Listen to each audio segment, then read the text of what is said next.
Good afternoon, ladies and gentlemen. It's a chess show on Pot TV. My name is Sasha Star, and today we have our guest, two Professor Ken Regan. Welcome to the show, Ken. Thank you very much for having me on. Excellent. And we have also Professor next in line, Dan. Fleetwood. Welcome to the show, Dan. Hi, Sasha. Hi, Ken. Pleased Great. to be joining you today from Santa Fe, New Mexico. Oh, wow. The land of the champion. How is there in Santa Fe? I never been there. Can you have you been there? I know, although Debbie was going to go there until plans okay. changed with her other. We lived in New Mexico for 15 years, so it's always nice to come back. I see. Great. Well, what's happened lately in the chess world? This American Cup just started, and we have this tournament in Prague is almost finished. It did finish. Yeah, actually it did. So what's happened there is the most interesting. I think Abdusattorov performed really well there. Right. So Abdus Satorov won, I have to say, in a very quiet manner. And I'm going to show the decisive moments from his 3 wins. But he won, with 3 wins and 3 draws, a half point. He did not blow anyone out of the water. He was very patient through the tournament. But it is significant because this is his 3rd major tournament victory in a row. And people are wondering, gosh, why is he not in the candidates? Yeah. So timing is everything. You can declare him the world champion in tournaments with a classical control because nobody can challenge him for that.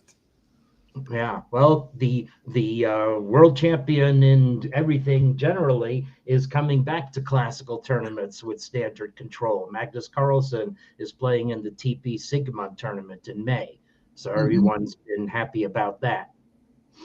Nice. So can you see the screen of this? Yes. Okay, so this is his first round game against Norbek Abdusattorov, and against Aravind Chidambaram. And White has been nursing an advantage, better knight against bishop, better dark squared bishop for a while, unbalanced pawns, and has just offered the trade of queens, or ignored Black's wanting to trade queens, but positioning the rook behind Black's passed pawn. So it's now turn 40. So with 38 seconds left, actually running the clock down to 8 seconds, Chidambaram traded queens. Now it's turn 41. And so it turns out that the knight e7 is the one good plan for Black to hold the balance. But I think it's really hard to see. So again, this is another position where White is maneuvered so that the move that holds the balance is humanly hard to see.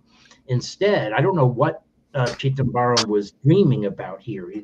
As he's worried why he's going to play c5 and cut off the defense of his pawn. But bringing the knight to e7 and c6 or d5 was the way to possibly hold that. Actually, no, knight e7 gives up the pawn right away. That's why it's hard to see. But it enables Black to trade off White's superior bishop and maybe establish some kind of blockade. So that's the logic of it. But human player does not want to cede the b pawn.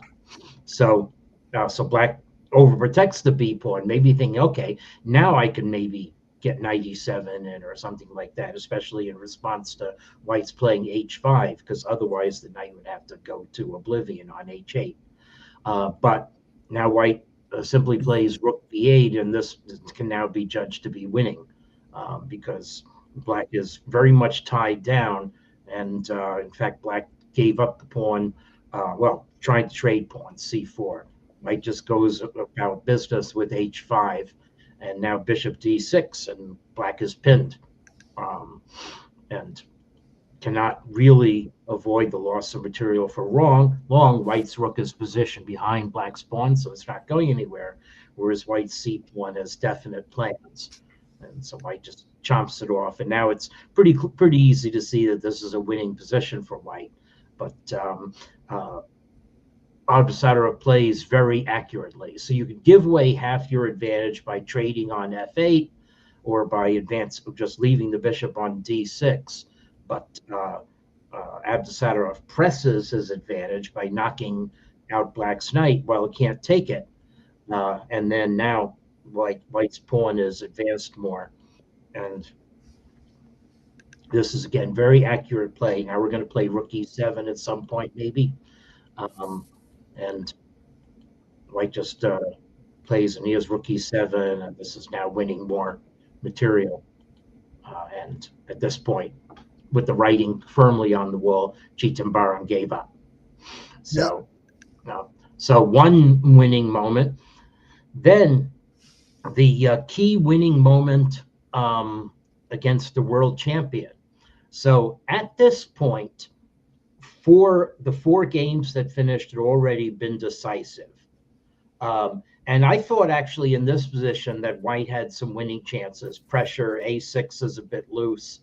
But after like 5 or 6 more moves, I thought that Gukesh had stabilized this. So, transitioning from home to campus, I just thought, okay, 4 wins and a draw. So this is nice. Threatening checkmate on g2, where he has to defend it. And I think it's about here that I thought that there was some kind of stasis that white would not be able to shake. Well, the computer certainly agrees with me because it's giving 0.000 evaluations. Black is still a pawn down, but what is white going to do? Well, white found a way to just sort of wait black out. Okay, now black's actually defending h7. This may have been the moment when I thought, okay, this is in lockdown mode. But Abdusattorov just makes moves, isn't afraid of these checks, because now the checks are going to end. So black goes back into the crouch.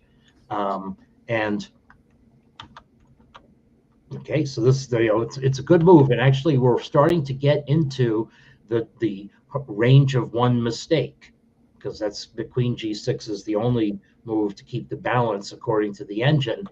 But there's the next position is another exactly juncture of this kind, and once again, the only saving move according to the computer is one that jettisons a pawn. Okay, so black can play queen d6, and actually there isn't such a good way to avoid the trade of queens. I can play queen f5 check, but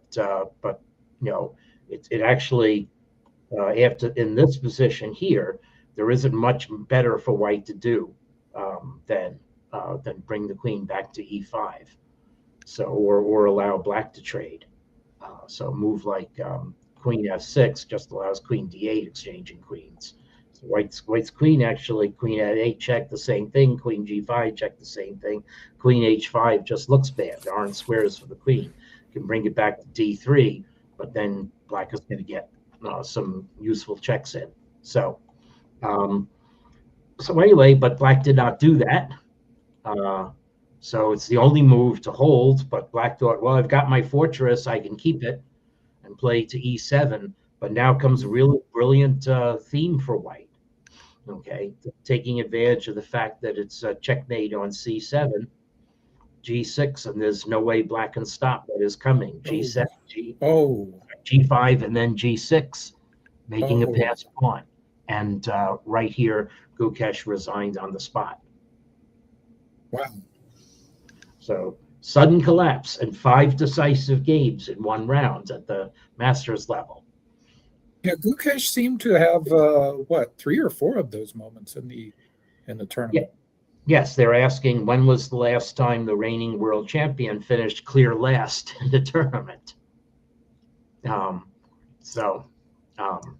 Actually, a case could be made that Gukesh is probably the most unsuccessful champion following him winning the title, Because if you look at all world champions, starting from Steinitz to Gukesh, actually. So there were champions who were not doing quite well in tournaments. For example, even Petrosian, after winning the title, he was not very successful in the tournaments, but he was never last. So he would be second, third, because he was making too many draws, and people like Korchnoi could overtake him because Korchnoi was an uncompromising fighter, but nothing close to what Gukesh is doing. And well, I don't know how to comment on it. That Gukesh was not worthy of winning the title, but he did it in. He's only 19. He has another growth spurt to come, so it's maybe True.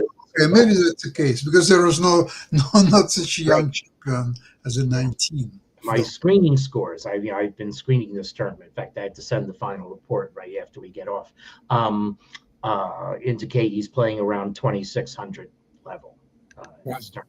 Yeah, I read a comment, and I apologize for not remembering who said it, but someone made the comment that Gukesh primarily relies on calculation as opposed to intuition. And of course, at 19, you don't have like the years of experience that naturally accrue.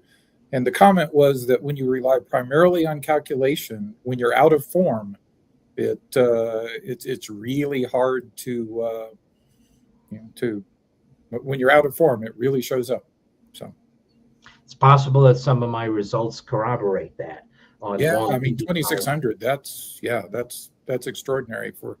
Gukesh was certainly playing at a much higher level last year. In the candidates, it was brilliant. Yeah, for sure. So, so here, this is arguably the decisive moment for Abdusattorov. His last win in round 8 came at the expense of David Navarro, whose brilliancy I'm going to show after this. This was a really mysterious ending. For me, this was a howdunit because I knew what the result was, and I kept looking at the position. And it's like, how did that happen? Yes, die Antwort einfach war weiß wurde eingeschlafen. White fell asleep. Key point in the game. Good point. So, but obviously you have to play enterprisingly with Black to set up the kind of threat that your opponent could underestimate. So, I mean, the engine says, tiny advantage for Black really equals. In other words, Black is kind of calling the shots here. I don't know. I like White's queenside pawns if they ever could get moving, but Black's bishop on a5 is making sure that doesn't happen, and Black has the little preponderance in the center. And probably the most important feature in this position is that Black's piece placement effectively prevents White's king from getting active, whereas Black can dream about going king to e7, d6, c5, and d4. So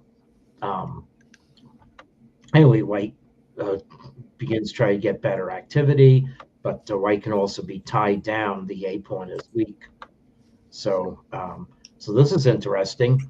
The effective activity here. So if Black captures White's pawn, okay, then White will just calmly play rook b7 and ignore what Black's doing and bring the bishop over to e8.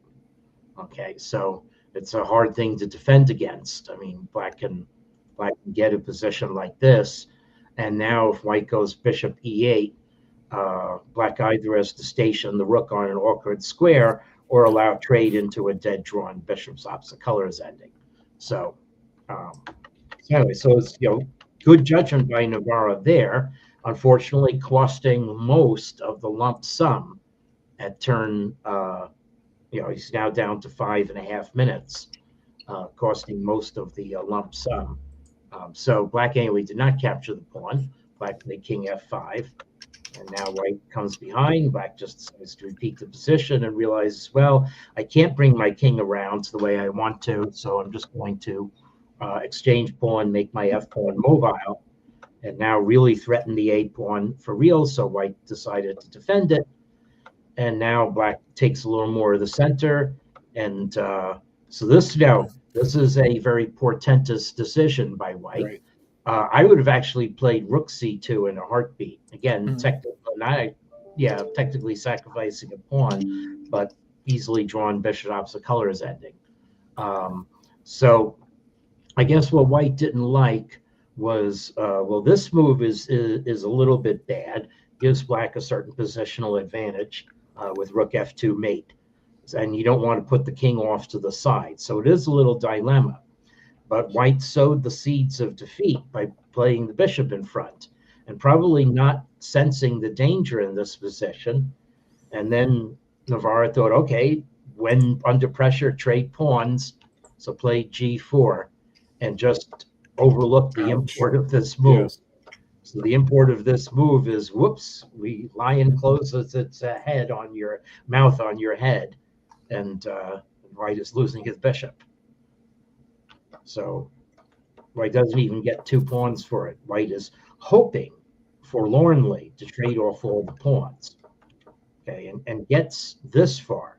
But very neat, very nifty point here, okay, is that this actually is also a winning rook to pawn head. So That's very pretty. yeah, it's a very pretty finale. White could not get the king over. And not only that, white's rook never got in place to give checks on b1 and a1, which is the only way to hold this kind of position. Although wait, with the pawn already on b5, it's that doesn't work. So never mind. Okay, now I promised to do Navarra's brilliancy. So I have not had time in a busy week to really get to the bottom of this game, but it's just amazing stuff from the same 5th round of the tournament. Navarra as white. Okay, so we're going to have Catalan pressure, and the Catalan pressure is going to matter at some junctures in this game, but not all of them. So I may, Dan, you may know what. Are you familiar? Yeah, I've played this many times, both sides. Okay. Not always with a5 though. So yeah, and it there's does. nothing wrong with it. It's just there are a lot of variations here. Yeah, it does involve white giving up a bishop for a knight right away, but as I said, the main feature in the position is the pressure of white's bishop on g2. Black, well, okay, makes a solid fortress, and now you see the a5 is retarding the b4 b5 attack by white. So I mean, white has plus 0.25, and it technically doubles after b6, but b6 can't be accounted a bad move. The engine wants black to play rook b8 and at least think about b5, or maybe just have that in reserve, or actually maybe simply overprotect the pawn in case the center liquefies, overprotect the b pawn. Okay, so now things start getting fun. Black decides to temporarily win a pawn. White goes after some weak squares.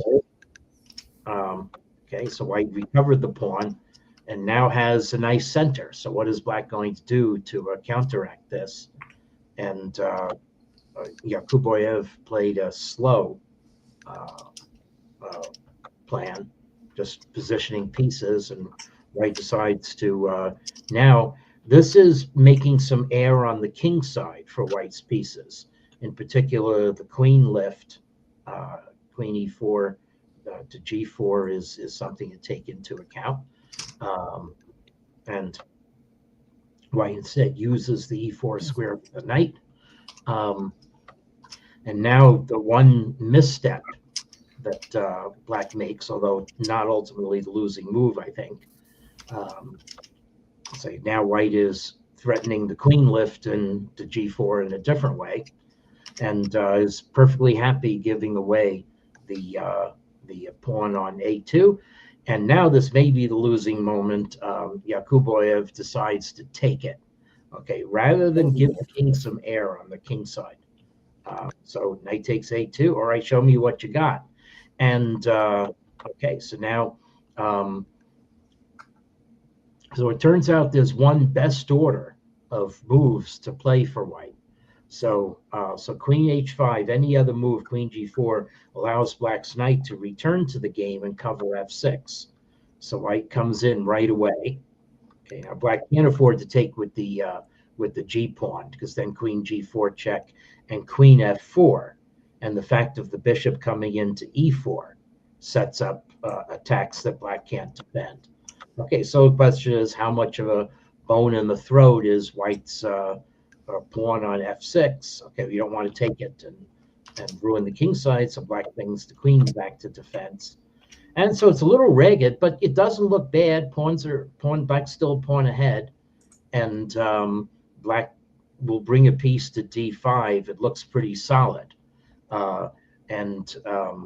So, but white still has, lines on the king side.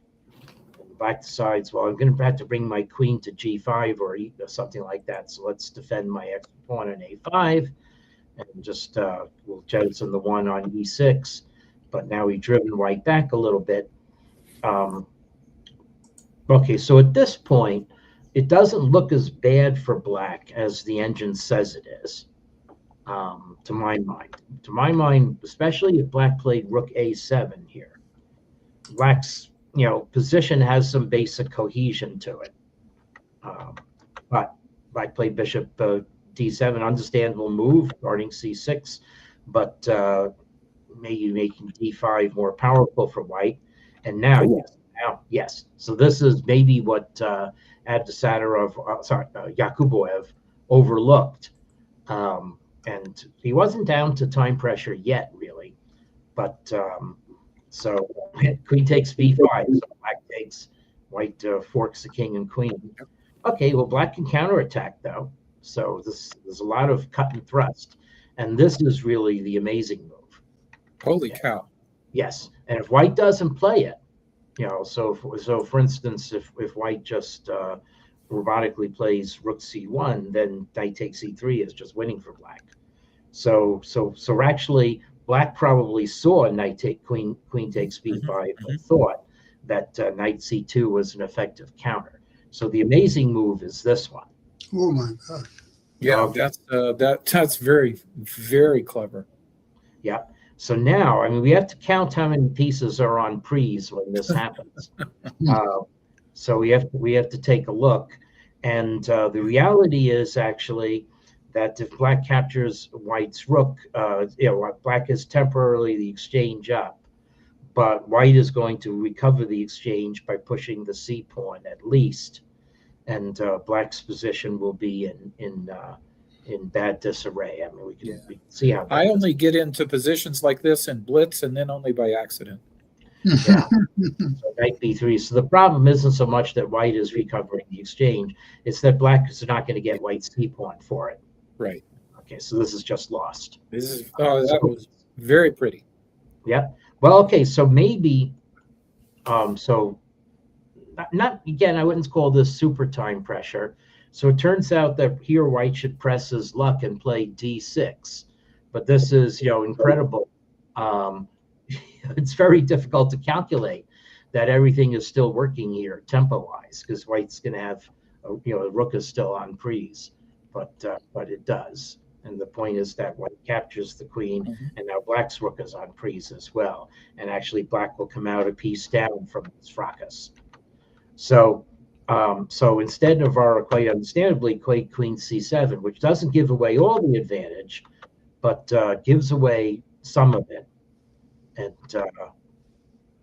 so has to again come up with very accurate moves. But white has now reestablished a clearly winning position without black making a clear error. So it's probably the queen c7 should not really be counted as a mistake, despite what the engine says. And here now a very nice little touch move by white, h3, tickling black's queen. Where is it going to go? It goes to the far wing, still keeping hold on d7, but now another little touch move, touching the queen. Where are you going now? And here black realizes, I have to jettison this piece, because if you play to b5 and white captures, I'm going to be skewered next time. And rook e7. Rook e7. There's no way to hold on to my position. Yeah. So black decided I'll capture a pawn for it, and now the rest is maybe an unnecessary flourish. The best move is actually queen c8 according to the computer, just holding on to this winning position with the advanced d1. But this is nice. Why not? And now, okay, black cannot both stop the queen, but look, there's still lots of pieces hanging here. So black took one of these pieces. And now rook e7 check. Oh, Again, not a unique move. White could just queen, but this is pretty. Okay. And Noterbeck very graciously decided to play into mate here. Okay. So, oh yeah, so it's queen e4 and only move. No, I can just calmly take black's knight too. Black's king is in the crosshairs, but this is going to be mate. And then a nice little touch finger move with the king, and then finally queen e7 mate. brutal. Yeah, Wow. brutal, but beautiful in its own way. Yes, exactly. So brutal can be also beautiful. That's what's interesting about this game. Yeah. So I want to mention one more story, and this was the quest by the Argentinian prodigy Faustino Oro to earn the Grandmaster title at an earlier age than America's own Abhimanyu Mishra. And he started well with 2 wins from 3 games. Then he got becalmed. I mean, his draw against Satwani was also a really good result. So he had 3 out of 4. But then he drew against someone, a peer in his class, where as he's in the final position, he just couldn't generate any play with his B pawn. So, so then he lost a game where he had real chances, and so that seemingly put an end to his quest. He needed to win his last 3 games to make the GM norm and title. And he put on a real show and won 2 of those games on Wednesday. But as you see, lost in the last round against the 2,600 rated Grebnev. So I want to show just the enterprising way he played. And so he's black in this game. And, black side of the classic Carlsbad pawn structure from the Queen's Gambit, hard to drum up play when white has a majority of pawns on the king side. But Faustino Oro goes about it. At least he stopped white's minority attack on the queen side. So rook c8, just nice solid move, preventing white from having any dreams of getting 3 pawns for a piece on c6. That does, however, though, leave the a pawn hanging. And for a while, Oro decides to guard it and now allow white to come through with b4. This isn't as weakening as the classic minority attack, though, unless white is able to get in a5, a6. So anyway, black's knight on d6 holds everything. So we play, and now Oro can go back to dreaming of play on the king side. And what follows here is very nice. Okay, so what is black thinking here? You thinking of taking on e3? You thinking of pushing pawns? Certainly thinking of playing rook g6. So white, however, goes about his business, and white gets tempted into a mistake. The knight doesn't have any good square to go to except e5. The engine says white should play rook c3 and just keep the stasis. But instead, white played rook f4, and here comes the beginning of some moves. I guess white either overlooked. White was down to 10 seconds in the game, so it's possible that Pradeep Lal simply overlooked this move. But it's so I don't know. It's got an X there. And here it says black should just go back to e8, but hey, we're going to keep the attacking chances. That's not really a mistake. Now white decides, okay, where are you going, black queen? Black queen comes in. White attacks the rook. Black's rook is happy to come in, and now white is actually under siege here. So Lau decided to capture black's rook, probably at time pressure, desperation. He ran down to 4 seconds before playing that move. And what he missed is this very nice finishing combination by. So it is. That is pretty. Move. Actually, queen e4 is also effective for black, but this becomes mate in 5 now, and you have to see the right order of moves. So it's tempting to play g5 check here, but the correct move is queen's h2 check, and white gave up because it's mate on f6. Yeah, I would have never seen rook takes h3. I mean, queen e4 just seemed logical there. So to see this as quickly as to see queen, that's really good board vision. Yeah. So, yeah. Maybe next star. Yep, it might be our next story. Yep, and he took advantage. I'm just going to show the one thing from his 8th round game very quickly. Just the position, the key position where black's dawdling costs the game. So pawns are even. White is just a little advantage because of black's e6 pawn, and white is a more active king. Black actually could have put a stop to this a couple moves ago, could have checked and evicted white's king from the center. But black had a different plan, which is just as good. Oppose white's bishop on c3. Okay, white played h4. And now all black has to do to equalize the game is follow through and play bishop f6. Now, I guess maybe black saw some ghost with white playing g5 check. So black played bishop f8. And now this is very nice by Oro. h5. And you have to bishop g7, takes, f5 check is percolating here. And so if black captures pawns, then it turns out the position becomes open and white's king just infiltrates. So black gave up a pawn. And actually white should play bishop e5 here, but knight e5 did not lose the advantage, and Oro converted this game very nicely. So 2 very good wins on demand. Unfortunately, he got some tactical chances against Grebnev in round 9, but didn't play his key moves in the right order, and lost, of course, to a more accomplished world under 18 champion player. But it certainly was an interesting show. Well, I think has a very bright future ahead of him. And, that's right. Yeah, we will soon see his next favorite star, and maybe he will make it to candidate tournaments in next 3-4 years. That's I don't true. think Yeah, 3-4 probably. Anyway, thank you so much again. Thank you, Dan, for today's show, and we'll see you next week, same place, same time. Okay. Have a great weekend as well. Thank you. Yep. Good seeing you, Dan. Enjoy Santa Fe. Yep. Okay. Good seeing you all. Bye, everyone. Bye-bye.